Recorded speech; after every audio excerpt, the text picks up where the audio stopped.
you.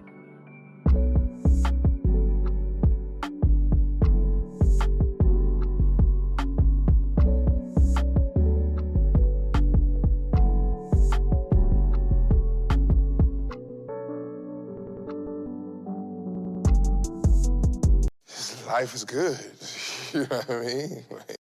Alright, good morning guys. Today I'm going to teach you how to make lo-fi trap beats. So the lo-fi aspect of this is all going to be in the instrumentation, and then for the trap part of the beat, that's going to be all in the drums. So let's get into it. Do you like cheesecake at all? So if we Google what lo-fi even means, low fidelity. Lo-fi, also typeset as lo-fi or lo-fi, short for low fidelity, is a music production quality in which elements usually regarded as imperfections in the context of a recording or performance are present sometimes as a deliberate choice. Lo-fi just means low fidelity, and low fidelity is a fancy way of saying that the quality of the sound of whatever was being recorded is trash. So we need to degrade and add imperfections to the instrumentation for it to get that lo-fi feel. So when it comes to making lo-fi instrumentation, there's two parts to it. Normally, when it actually comes to how you wrote the melody, you want something more mellow, maybe something a little more on the sad side, a little more chill. Then you add effects on top to degrade the quality, like the perceived quality of how it was recorded, and you add imperfections to the sound. So let's just start with part one, which is actually writing a lo-fi type melody. I love cheesecake. I love cheesecake at nighttime, real late at night. Cheesecake could do, man. For the main melody of the song, it's in B minor, and this is the actual melody right here.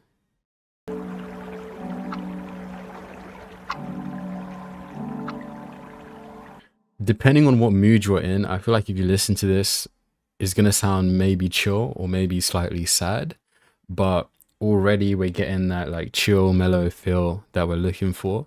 And since this is a piano, I wanted to make it sound as if a human was playing it. So if I zoom in, you will notice that the notes aren't quantized here. I can just show you. If I just go ahead and quantize all these notes, you'll see that it's now strictly on the grid. But if I go back to what it was, you'll see that the notes are almost on time, but they're not. Another way to make it sound as if a human played it is if you play around with the velocity of the notes. You don't want everything to just be the same velocity all throughout. You want to play around with the velocity and the timing of the notes to see what sounds more human. As for the piano sound itself, I used Analog Lab, and where do we actually go to see the preset? The Cinema Layer preset. It comes with this piano sound here, and then this pad. And I mainly wanted the piano to shine through, so I turned the volume of the pad down quite a bit. So that's the piano. And to get some variation going and get another sound in there, I used Electra, a bass guitar preset to get this up.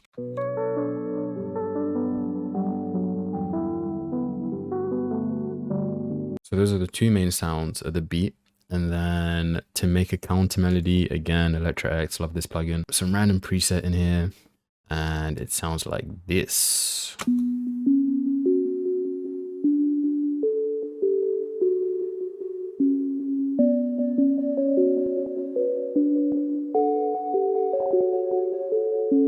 Normally when it comes to making counter melodies, I like to make them very simple, like some ear candy to tickle your brain here and there.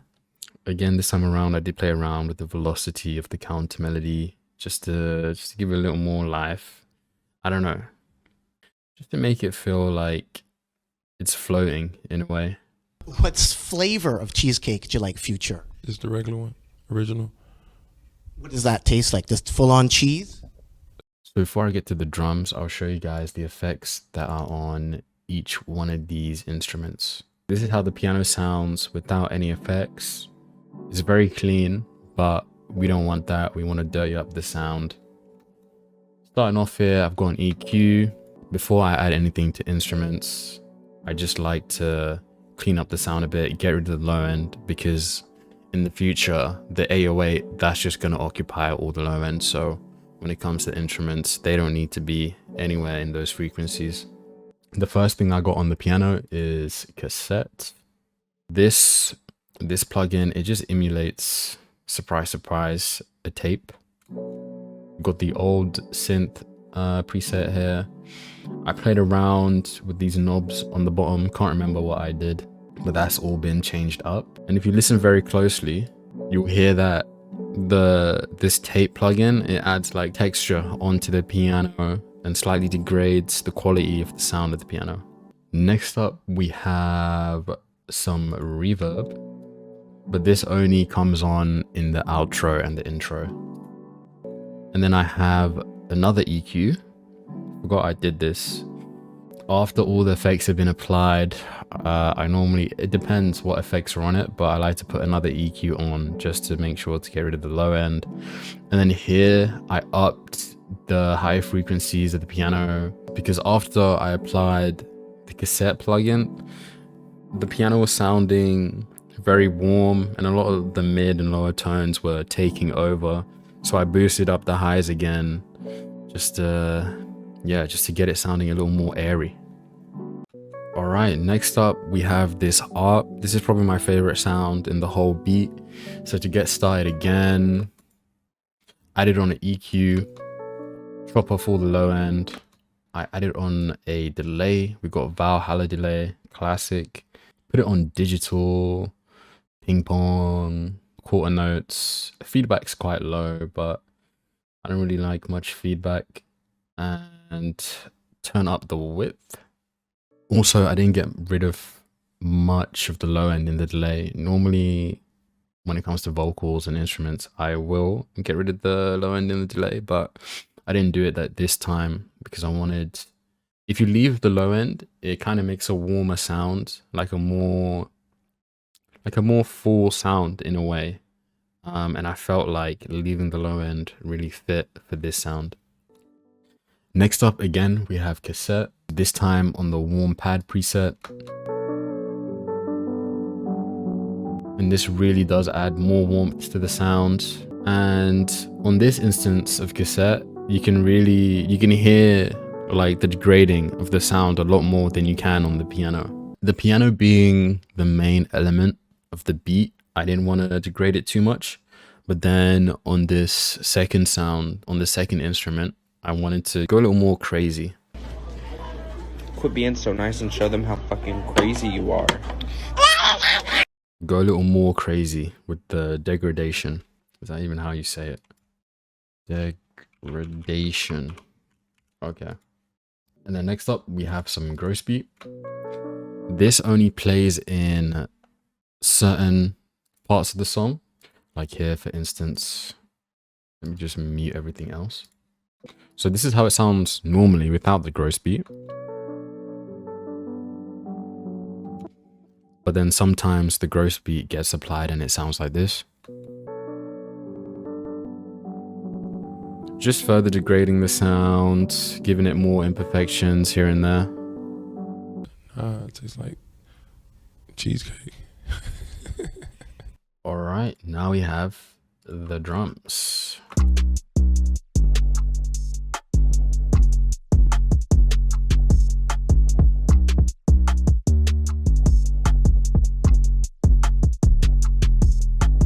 Normally in my beats, I don't add kicks, but for this beat, I'd heard this song and the kick pattern was crazy in it. And I was like, oh, I want to do something like that for my next beat. So I tried to do something a little similar.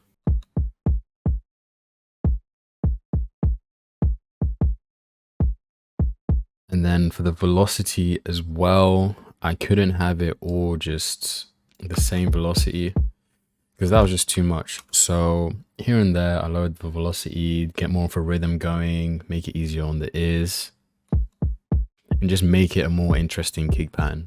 And then next up we have the 808.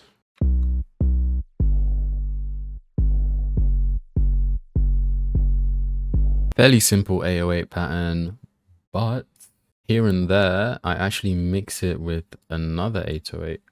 So for certain parts of the song, like here,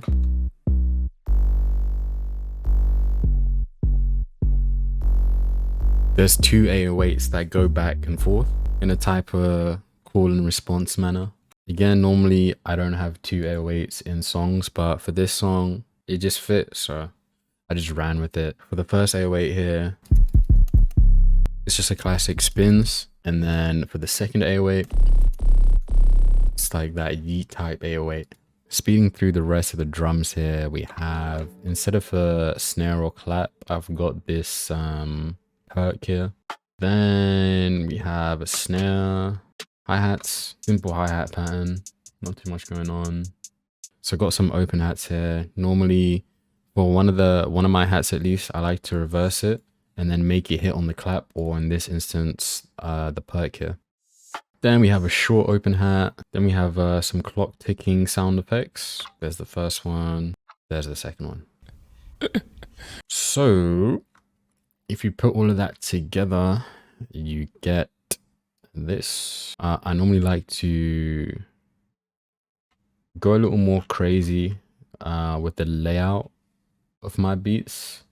Like, there's not too many elements, but as you can see here, sometimes I like to just chop off some of the patterns, and this just helps give it more of a vibe, more of a groove, stops it being too predictable sometimes.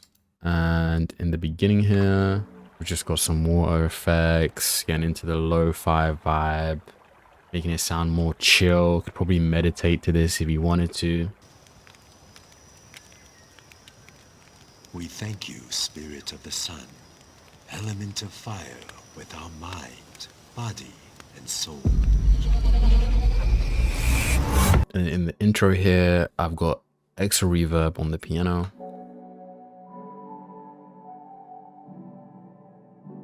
Put my tag in there. I love you. That's the whole beat.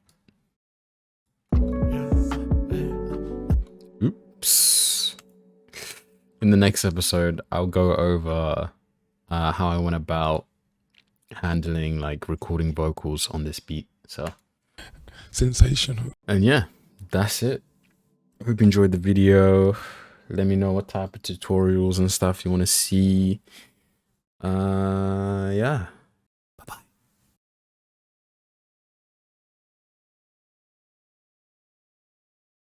Man, I fell down to my knees when the law came.